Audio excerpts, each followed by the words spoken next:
1962 war के बारे में पता ही होगा। चाइना ने अपने ऊपर अटैक कर दिया था और इंडो चाइना वॉर हुआ था। बैटल ऑफ नुरंगांग, वो राइफलमैन गोपाल सिंह गुसाई, इधर राइफलमैन जसवंत सिंह रावत और लेंस नायक त्रिलोक, इन तीनों ने चीनियों को यहाँ पर 72 घंटे तक रोके रखा था। क्रॉस फायर के अंदर अपनी इंडियन आर्मी है वो 300 चाइनीज जो आर्मी वाले बंदे थे उनको मारने में सक्सेसफुल हो पाती है। 3-4 दिन से ट्विटर पे चाइना की रेल बना दी है लोगों ने, इंडियंस ने भाई रेल लगा दी। सालों का चाइनीज प्रोपेगेंडा एक्सपोज। अरे यार, ये चाइना कितना आगे निकल गया है यार। लोग सच्ची कहते हैं, भारत कुछ भी नहीं कर पाया। उस टाइम पर भाई इस टाइप के बंकर बना रखे थे अपनी इंडियन आर्मी के। तो सामने जो जितनी भी वैली आप देख रहे हो ना भाई, इन्हीं सभी वैली से चीनियों ने अटैक किया था इस जगह पर। यार मुझे एक बात सच में आज तक समझ नहीं आई है, चीन का अटैक करने का सबसे बड़ा रीजन था क्या? अपनी आर्मी का। क्या चाइना सच में उतना परफेक्ट है जितना वो दुनिया को दिखाता है, या फिर चाइना का ग्रेट फायरवॉल सिर्फ इंटरनेट को नहीं बल्कि उसकी रियल इमेज को भी छुपा देता है? यूएसए ने $1.6 बिलियन खर्च किए चाइना प्रोपेगेंडा एक्सपोज करने। 3 दिन में इंडियंस ने ट्विटर पे शिंग शोंग पिंग पोंग कर दिया भाई। बस रिसोर्सेज ही नहीं थे, मतलब कि सामने से बंदूक आ रही है, के लिए बहादुरी के दम पे थोड़ी लड़ा जाता है। बहादुर आप बन जाओगे, ठीक है, 2 गोली खा लोगे, चौथी गोली पे क्या करोगे आप? अपनी कंट्री के लिए बहुत ह्यूमिलिएशन वाली बात है भाई। ऐसे वाटरफॉल देखने के बाद छोटे मोटे वाटरफॉल चाइना अपने सिटीजन्स को जितनी बुरी तरीके से डिस्क्रिमिनेट करता है ना, अगर वो सिस्टम इंडिया में आ जाए तो पूरे देश में बवाल मच जाएगा। क्योंकि पिछले कुछ दिनों में सोशल मीडिया पर कुछ ऐसे वीडियोस वायरल हुए हैं जिन्होंने चाइना के परफेक्ट मॉडल पर बड़े सवाल खड़े कर दिए हैं। मतलब जब से मैंने ये चमचमाती वीडियोस देखी है ना चाइना की, मैं खुद को रोक ही नहीं पाई हूँ वीडियो बनाने से।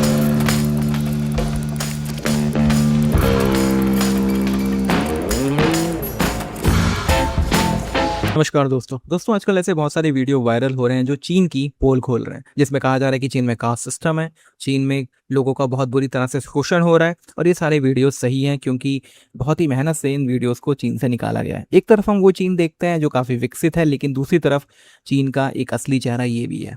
तो ये सारी क्लिपिंग्स हम इस वीडियो में देखेंगे। साथ ही साथ हम ये भी देखेंगे कि चीन की जो विस्तारवादी कम्युनिस्ट पार्टी है, कम्युनिस्ट सरकार है, वो किस तरह से अपने लोगों का शोषण ही नहीं करती है बल्कि अपने आसपास के देशों को भी किस तरह से धमकाती है। इस वीडियो में देखेंगे कि अरुणाचल के बॉर्डर पे हमारे वीर सैनिक 1962 की वॉर में किस बहादुरी से लड़े थे और कौन वो लोग थे जो वहाँ पे शहीद हुए थे, जिन्होंने अपना बलिदान दिया था। बलिदान परमो धर्म, जो उन्होंने ये स्थापित किया है, वो लोग कौन थे? दोस्तों, कम्युनिज्म सुनने में बड़ी अच्छे लगता है कि भाई सब लोग बराबर हो जाएंगे, लेकिन सच ये है कि कोई बराबर नहीं होता। जिन लोगों के हाथ में सत्ता जाती है वो अपने फायदे के लिए, अपने परिवार के फायदे के लिए पूरे देश को किस तरह से मैनिपुलेट करते हैं, इसका एक एग्जाम्पल है चीन और उत्तर कोरिया। लोकतंत्र में कितनी भी कमियां हो, लेकिन इससे बेहतर व्यवस्था फिर भी कोई दूसरी नहीं है, क्योंकि आप जब चाहें अपने नेता, अपनी सरकार बदल सकते हैं, जैसे कि बंगाल में लोगों ने अपने वोट के जरिए बदली है।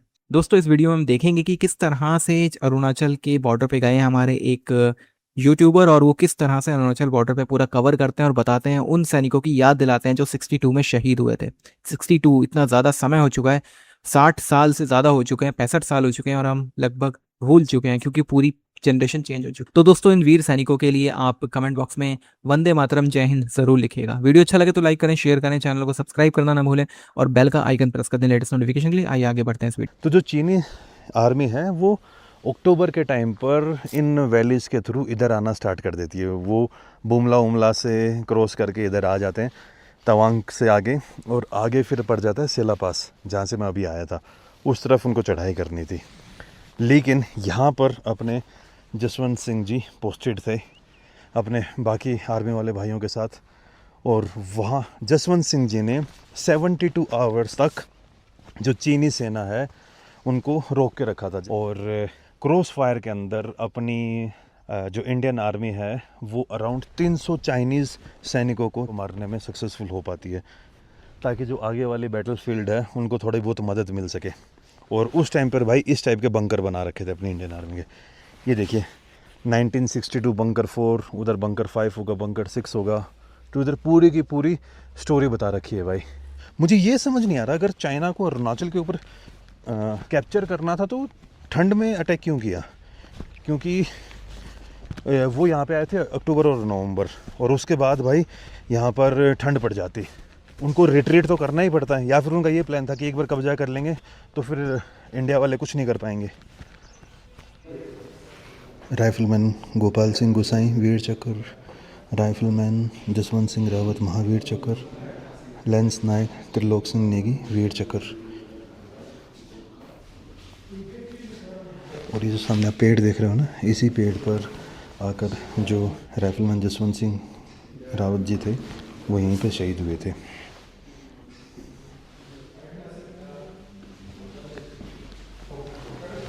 तो सामने जो जितनी भी वैली आप देख रहे हो ना भाई, इन्हीं सभी वैली से चीनियों ने अटैक किया था इस जगह पर। और यहाँ पर जो अपनी गढ़वाल राइफल प्रेजेंटेड थी, उन्होंने बहादुरी का एक ऐसा नमूना पेश किया कि इस जगह को उन्होंने 72 घंटों तक फुल नहीं होने दिया। और ऐसा नहीं कि चीनी भी कोई बहुत ज़्यादा इक्विपमेंट्स के साथ आए थे, उनके पास सेना बहुत बड़ी थी और जो राइफल्स थी वो थे, और अपने इंडियन साइड से इतने ज़्यादा लोग पोस्टेड नहीं थे। आपने लास्ट वीडियो में देखा होगा, मैं एक गांव की तारीफ़ कर रहा था, शेरगांव। वहाँ से आगे जाके एक जगह पड़ती है टेंगा। तो चीनी लोग यहाँ से भाई अपनी इंडियन आर्मी यहाँ पे सिर्फ 72 आवर्स तक चीनी सेना को रोक पाई थी। उसके बाद अपनी इंडियन आर्मी के जितने भी यहाँ पे जवान थे वो सब शहीद हो गए थे। और फिर यहाँ से चीनी आर्मी ने आगे की तरफ प्रोग्रेस किया, सेला पास गए। सेला पास को क्रॉस करते हुए वो आगे टेंगा तक पहुँच गए थे। बोमडिला, दिरांग सब क्रॉस कर लिया था चीनियों ने। और ऑलमोस्ट टेंगा के बाद भाई फिर सीधा आसाम आता है। टेंगा के बाद शेरगांव, और शेरगांव से तो भाई आसाम ज़्यादा दूर भी नहीं था, वो एकदम प्लेन्स तक पहुंच जाते। इंटरेस्टिंगली यार, मुझे एक बात सच में आज तक समझ नहीं आई है, चीन का अटैक करने का सबसे बड़ा रीज़न था क्या? चीन ने ऑलमोस्ट पूरे इस साइड से तो तवांग एरिया, बोमडिला, दिरांग सबको कैप्चर कर ही लिया था, तो वो पीछे क्यों गए? एक बड़ा रीज़न हो सकता है वेदर, क्योंकि उन्होंने अटैक ठंड के टाइम किया था और युद्ध विराम के बाद अगर वो चीनी सैनिक अगर यहाँ पर रुकते तो उनके ऊपर अटैक हो जाते, और ठंड उनके लिए ज़्यादा खतरनाक है क्योंकि आगे फिर तिब्बतियन प्लेटू है। ये वाली चीज़ सच में क्लियर रिकॉर्ड मिलते नहीं है कि हुआ क्या था उस टाइम पर। अपनी कंट्री के लिए बहुत ह्यूमिलिएशन वाली बात है, पर इसमें अपनी आर्मी की गलती नहीं मानूंगा यार मैं।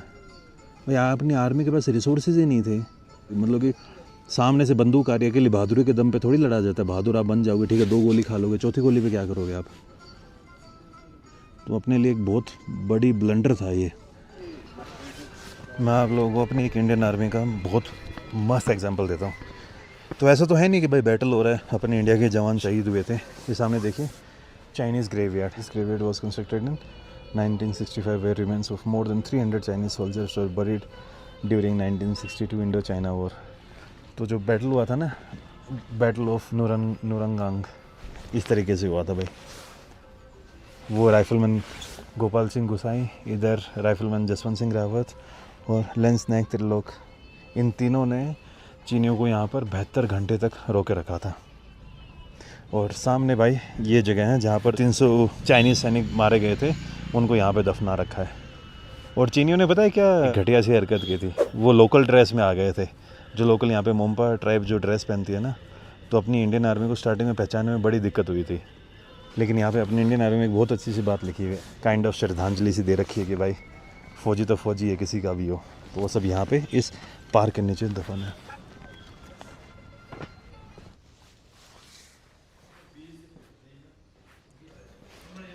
ये जसवंत सिंह रावत जी, उनकी जो अटैची मिलती है ना आर्मी में, वो रखी हुई है। उनका कंबल लाइक उनके सोने की जगह बना रखी है।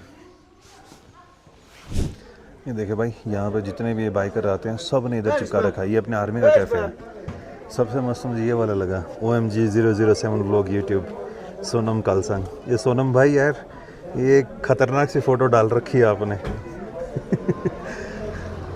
और मस्त फ़ोटो एक ही अच्छी है भाई, ट्रैवलिंग में रोहित की, बाकी फिर अलग अलग ही हैं। सबसे मस्त भाई ये सोनम भाई है।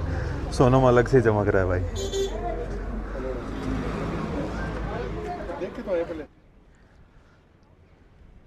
भाई साथ के साथ अपनी इंडियन आर्मी ने एक बात और मुझे क्या अच्छी लगी, जो लोकल्स जिन्होंने इंडियन आर्मी की हेल्प की या फिर जो चाइनीज़ के अगेंस्ट लड़ने में हेल्प की, उनका भी नाम यहाँ पे मेंशन कर रखा है। जैसे मैं आपको बता रहा था ना, सेला एंड नूरा, वो 2 लेडीज़ थी, यहाँ की लोकल लेडीज़ थी, जिन्होंने अपनी इंडियन आर्मी को प्रॉपर सपोर्ट प्रोवाइड किया लड़ाई के टाइम पर। टोटल 7 सिविलियंस भी शहीद हुए थे इस दौरान। लेकिन अब चीज़ें बहुत चेंज हो चुकी हैं, और इस मामले में सबसे यही बताऊंगा कि यार एक लाइन ऑफ डिफेंस, मैं हमेशा से बोलता हूँ जब भी मैं बॉर्डर एरियाज़ में जाता हूँ, एक लाइन ऑफ डिफेंस सिविलियंस की है सबसे पहली। क्योंकि सिविलियंस के ऊपर अटैक करना बहुत सारी नेगेटिव उस चीज़ को अट्रैक्ट करता है। तो कोई भी आर्मी, कोई भी कंट्री सिविलियन के ऊपर अटैक नहीं करता है।